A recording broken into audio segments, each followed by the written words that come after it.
G'day, I'm DK. And I'm Ardeet.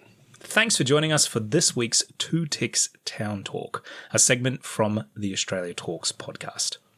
Yeah, this is one of our favourite parts of bringing the podcast to you, our listeners. So please enjoy this segment from the regular podcast. I've been everywhere, man. I've been everywhere, man. Across the desert, fair man. I've breathed the mountain air, man. I've traveled, I've had. All right, this week's Two Ticks Submarine Talk, we're going to stick with the nautical theme as both of our topics focus on submarine environments. So this week, I'm going to give you a brief rundown on the early Royal Australian Navy's adventures with submarines. And we're going to give very special attention to the J class, which will be towards the end of this, specifically J7. And if you're a bit of a Royal Australian Navy submarine nerd, you'll know exactly why J7 has a very special place in my heart. All right. Let's kick it off. The Royal Australian Navy Submarine Force is the submarine element of the Royal Australian Navy, which should be pretty obvious by the name. But what is much more interesting about the Submarine Force is that it has been established 4 separate times. The first 3 initial attempts were foiled by wartime losses, bad economic policies, resulting in defense cuts, and the submarine force was multiple times the casualty of that, and I will explain all of those to you as we go. The current submarine force, though, which is, of course, very critical to our defense, was established in 1964, but I'm going to focus on the earlier days, so that will be the second to last time I mention the current force. Don't care about the new stuff, care about the old stuff. After the formation of the Royal Australian Navy upon Federation, a period of uncertainty had followed as the size of the force was yet to be established and determined. Eventually, death by committee. Eventually, this was set at 13 vessels, including 3 submarines. I did do a Two Ticks Town Talk a couple of months ago on the pre-Federation naval history, specifically focusing on the Queensland Maritime Defence Force, if you are interested in pre-Federation naval history. And we may do some more of that in the future as well. Australia initially wanted 3 small submarines. They figured that would be enough to satisfy their undersea desires. But later, this changed to order 2 of the larger British E-class submarines. These boats were built in Britain in 1913 and arrived in Australia, where they were commissioned as AE1 and AE2 in early 1914. Now, if you are a little bit of a history buff, you probably know what happened in 1914. Of course, I'm referring to war were declared in July 1914 and World War I commenced. So these submarines arrived very much right in the nick of time. AE1 and AE2 were part of the Australian Naval Military Expeditionary Force, say that 5 times fast, sent to German New Guinea, which is now part of Papua New Guinea. Both boats were present at the surrender of Rabaul on the 13th of September 1914. So, great success for their first campaign. The following morning, AE1 sailed with HMAS Parramatta, a river-class destroyer, on a patrol around Cape Gazelle in East New Britain province, what is now Papua New Guinea. She was never heard from again. She completely disappeared and was the first of Australia's major losses in World War I. This was such a mystery that no one had any idea what had happened to her. Obviously, lost with all hands, completely disappeared. No idea what's going on. There's some very, very deep water around the island of New Britain in Papua New Guinea, and it wasn't. So it wasn't even like there hasn't even been any sign of it. It was literally just disappeared. Gone. sailed out and literally disappeared. There was radio contact on patrol, which was a pretty standard thing, but just went dead silent. HMS Parramatta that was sort of accompanying it on the patrol had no idea what happened either. There was no wreckage, no flotsam, nothing. It wasn't until, so remember, this happened in September 1914. It wasn't until December 2017 that the wreck was found, over 103 years later.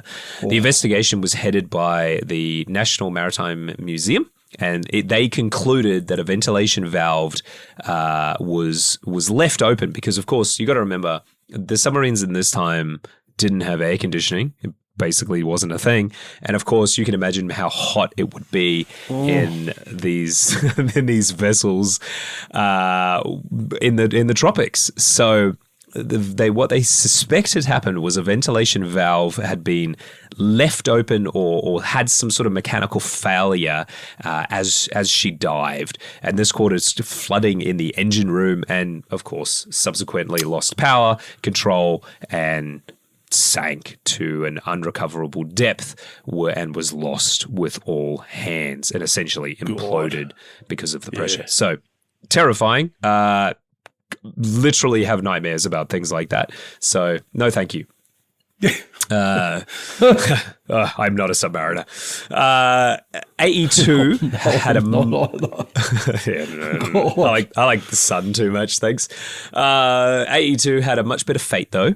After completing, it also completed a number of patrols around what is now Papua New Guinea, and particularly Fiji, and it was determined that she was of much better use in the Mediterranean than the Pacific. The Pacific War in World War I was short and explosive. Let's call it that. There was a lot all of a sudden, and then there was very, very little because the Germans pretty much were the only real threat. And once they had been subdued, not a lot was going on.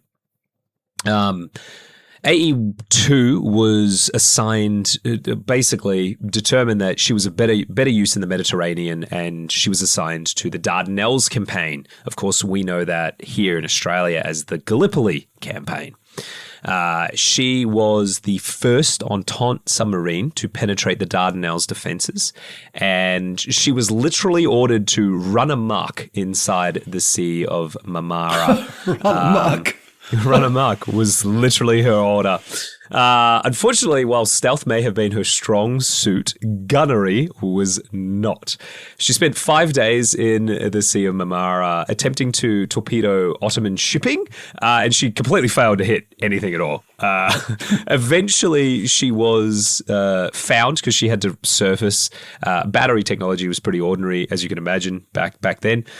She had to surface to charge her batteries, and an Ottoman torpedo bolt, Sultan Hussar, saw it, came over, attacked it, and the AE2 was quite significantly damaged. As a result, the crew decided that scuttling her was the best form of action, which they did, and all of the crew were captured alive, which is, I think, all things considered, it could have been a hell of a lot worse. Yeah. Interestingly, the E-class submarines had a torpedo tube forward and aft, which isn't super interesting, but they also had two broadside submarine tubes, so one firing to the port and one firing to the starboard, which I feel like today that seems like a really wild choice because it's not too often that you would have to shoot a torpedo off to the side. But I guess they were still figuring things out. This was pretty early days in submarine warfare. I should note as well that the E-class, whilst not super successful in Australian hands, the E-class submarines overall was quite a successful design, and Britain built 58 boats, though unfortunately none of them are preserved today, so you can't go see any of them. And that was the end of the first submarine force. Both boats were purchased and lost. And sort of unceremoniously, really. There was, though, an immediate plan to replace them. I think the Australian Admiralty realised that there was absolutely value in these sort of new sort of type of submarine warfare. But the problem they had was World War I was still very much only just beginning. And of course, the British were not in a situation that they wanted to sell any more submarines to Australia. Look, we gave you 2 and you sank them both. So the conversation kind of, wasn't super enthusiastic about selling them off to us at that point in time. During the war, though, Britain had heard rumors of a German submarine, or U-boat as they're called, that was so fast underwater that it could sail alongside and keep up with surface ships. Now, this is fairly common today, that a submarine would be able to move this fast underwater. But of course, back then that wasn't a thing, and it should be said that it is much more difficult to move underwater submerged than it is to move on the surface, of course. You have a lot more drag. These rumors about these superfast German submarines were false, but that didn't stop the British from designing and building what would become called the J class of boats. These were larger and more powerful than previous British submarine fleets, including the previous E-class we just mentioned. But they were capable of keeping up with the surface fleet on the surface to a point, but they were in fact actually slower underwater than the previous E-class that we just talked about.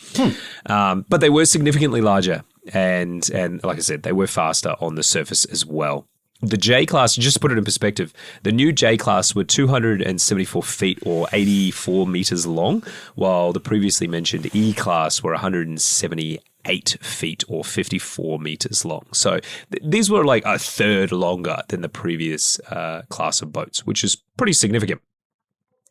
7 J-class boats were completed before the end of the war, and they did see service with the Royal Navy, with them being named 1 to 7. J1 successfully attacked 2 German battleships, both of which it significantly damaged, but neither of which sunk. This was off the coast of Gibraltar. And J2 had a bit more success. It sunk U-boat SMU-99 in July 1917 around the Orkney Islands in Scotland. Unfortunately, J6 suffered a friendly fire incident and was lost.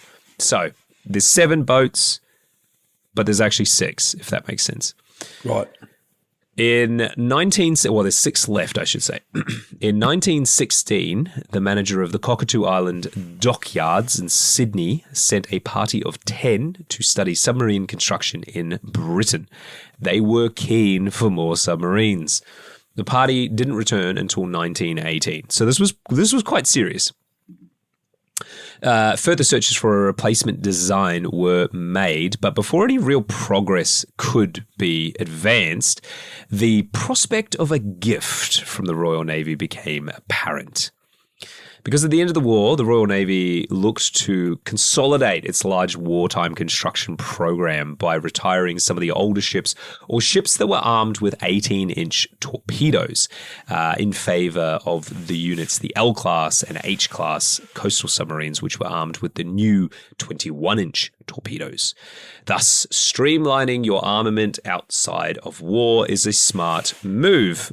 And AUKUS has just decided to do the same sort of thing. So the newly built, I can't stress this enough, these were brand new J-class submarines were surplus to requirement as their primary armament had just been deemed obsolete overnight. Still very deadly, but obsolete to the Royal Navy at the time. The Australian government was gifted the entire fleet of J-class submarines, all 6 of them. And fortuitously, Australia had already ordered a submarine tender before the outbreak of the war, HMAS Platypus. This was supposed to be the submarine tender for AE1 and AE2. Of course, they no longer exist, so I think it's kind of the fact that the Australian government hadn't cancelled the submarine tender ship kind of helped push the British government to consider Australia pretty serious about the submarine stuff. And as a result, we'll give you the J-class submarines that were now surplus to requirements, particularly that these were literally brand new as well. At the end of the day, what's the point of a submarine tender if you don't have any submarines for it to look after? I guess I should add as well. A submarine tender is a ship that basically can help maintain and rearm submarines either in port or at sea as well, which at sea obviously has its own complications as your two moving platforms bobbing around in the ocean. Makes things a little bit more difficult. But what was quite common at the time was basically harbors and wharves weren't necessarily equipped for submarines. Was still quite a new technology at the time, and as a result, you may not have all the necessary required equipment and personnel and armament to rearm a submarine. Instead, you may have a submarine tender, a ship that's specifically designed to do that, and you can move that around, which was good. So the submarine tender could follow the submarines, and you can move them from base to base or rearm them in like a harbor, like a natural harbor or something like that, which when you think about the idea that a submarine is a stealthy warship that literally travels underwater, back in these days where you were refueling submarines with oils and things like that, they were running on fuel oils as opposed to like a nuclear submarine, which doesn't really need to be refueled for 25 years. You can start to understand the idea that a submarine tender is quite a useful piece of kit, particularly if you have, several submarines that may be operating in a continent-sized island. Do they still have submarine tenders? Not like, yes, there are some countries that do, but they're not what you would call like Australia. The Collins-class submarines don't have a submarine tender. Would it be a useful tool?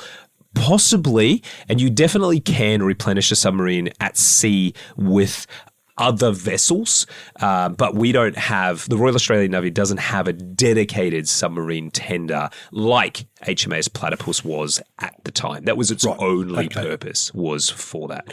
I'm sure there are probably some navies around still exist where they do have a submarine tender, but it's probably more of a sort of a hangover from previous years. Like, it's still useful, we won't get rid of it yet, but with the advent of better battery technology and and particularly nuclear technology, a submarine tender is sort of an antiquated idea. The submarines can get back to port.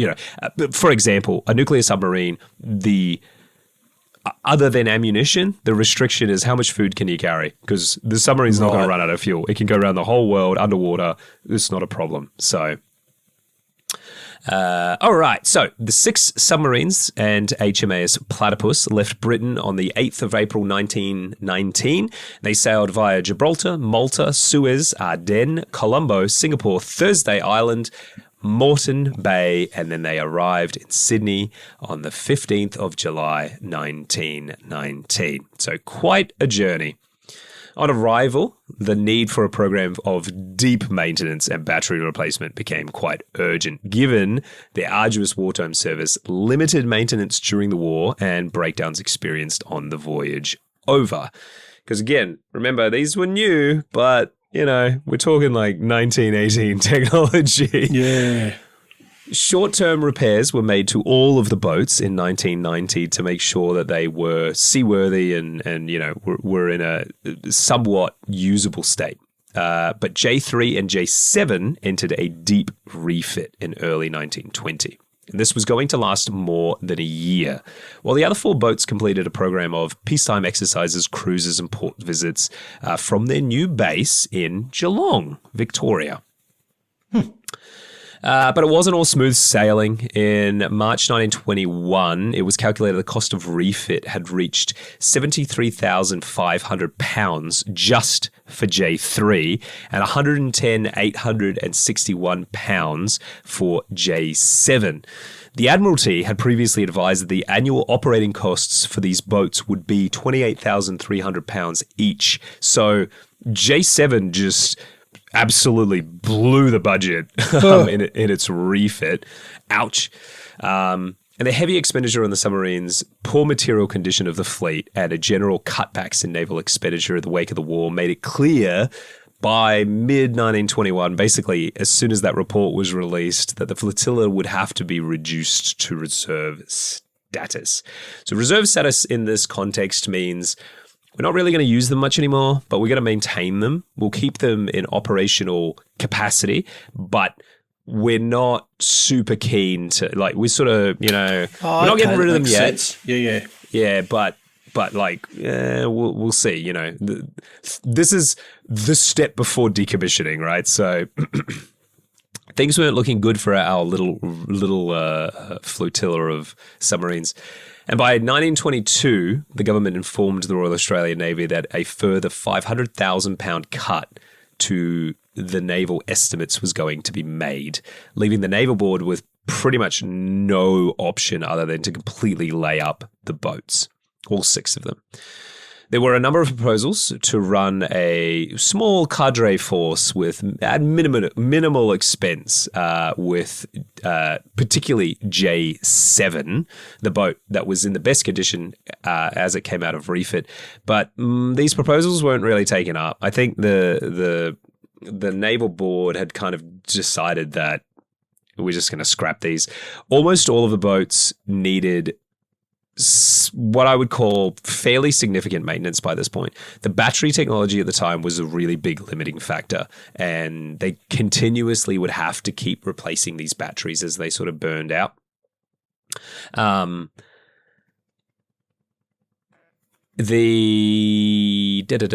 boats were progressively de-stored and sold off for disposal. 4 of the submarines, J1, J2, J4, and 5, were scuttled in the Bass Strait, approximately 4 kilometers southwest of the entrance to Port Phillip Bay. They are still there, and they're reasonably popular diving sites. There's not a lot left of them these days, unfortunately. They were put there for bombing practice, and not a single bomb ever hit them, which I think is quite funny. I think I read a quote that said no single bomb came within 200 feet of, which is about 60 meters of any of them, which, shows you how difficult it is to bomb with 1920s technology. The remaining 2 submarines were scuttled as breakwaters inside Port Phillip Bay, with J3 located near Swan Island in Queenscliff. And you could actually see it on Google Maps. I think it's actually signposted on Google Maps as well.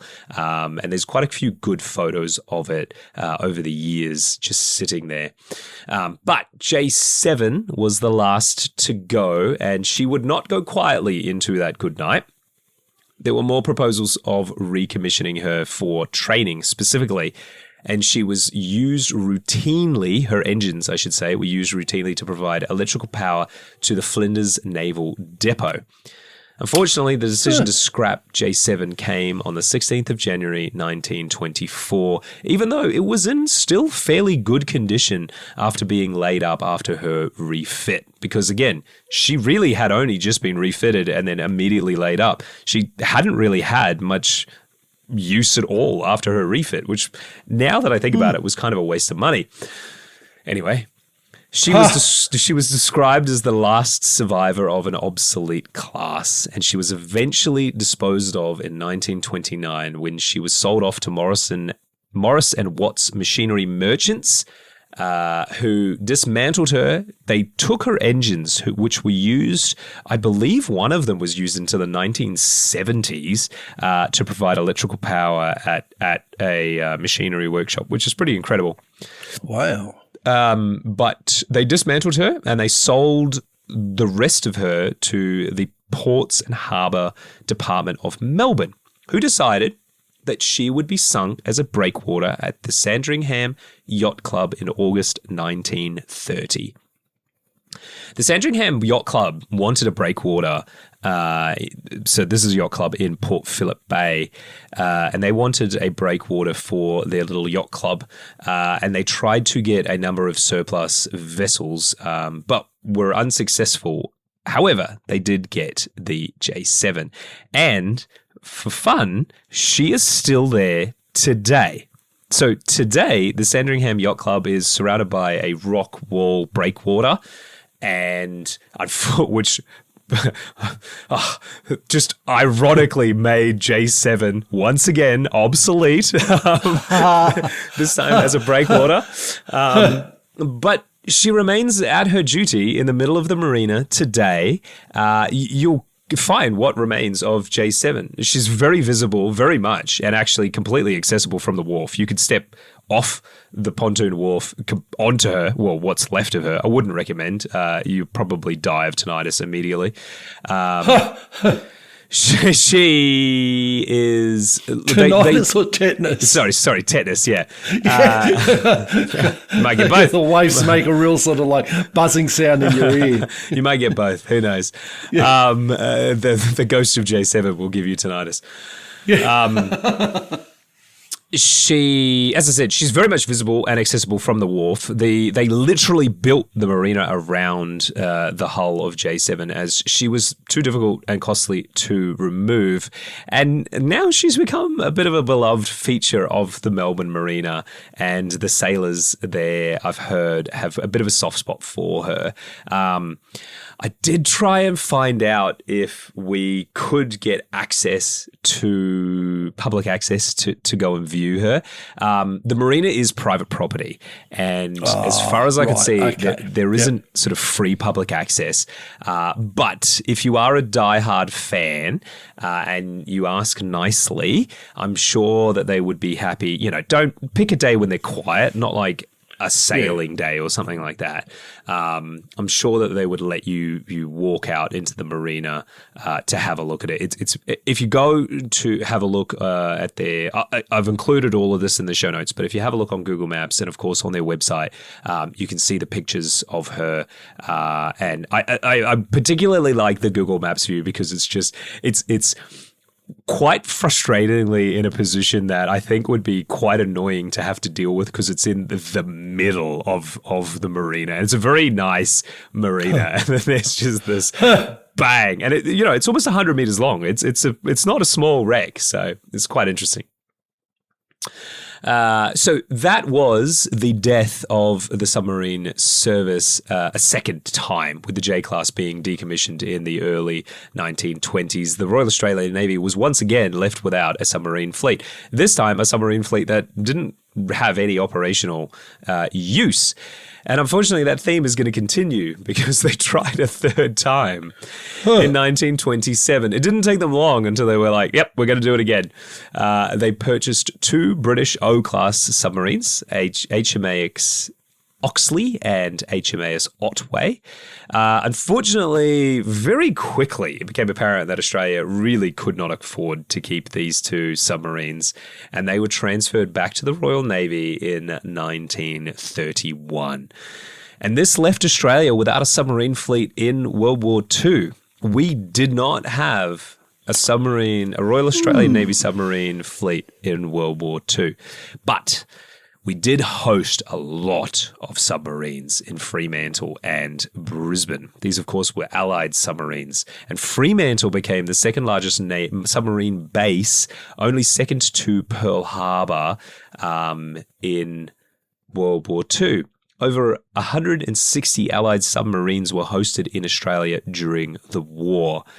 So whilst we didn't have our own submarine fleet, we very much did host our allies' fleets, which is reminiscent of the AUKUS Treaty today as well. So it wouldn't be until the 1960s that the Royal Australian Navy submarine force that we know today would be established. But of course, that's a story for another day, not this day. So thank you for listening to this week's Two Ticks Submarine Talk on the early years of the Royal Australian Navy submarine force, the first 3 failures of the submarine force. And of course, if you are in Melbourne, around Melbourne, and you are quite interested, you can go and have a look at J7, the last surviving J-class submarine at the Sandringham Yacht Club, or you can go and you need a boat, but you can go out and have a look at the J3 that is also sunk off the coast of Queenscliff as well. Of course, there is a massive amount of information in the show notes if you're interested about submarines, British submarines, the submarine force in general, all of that stuff.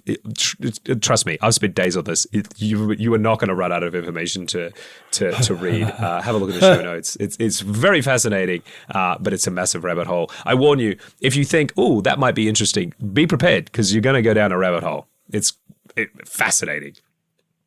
Oh wow! Excellent. Well, I know a lot more than what I did a few minutes ago. Didn't know that we didn't have subs in the fleet for World War II. That was interesting. I didn't know that about that bit of history. And it's interesting that it's come. There's been a number of false starts. It's surprise that the number of false starts is surprising, but of course, once you know the history, it does kind of make sense, and it also sort of brings me back to our first topic about overextending our submarine fleets, being mindful that these are expensive machines. They always have been.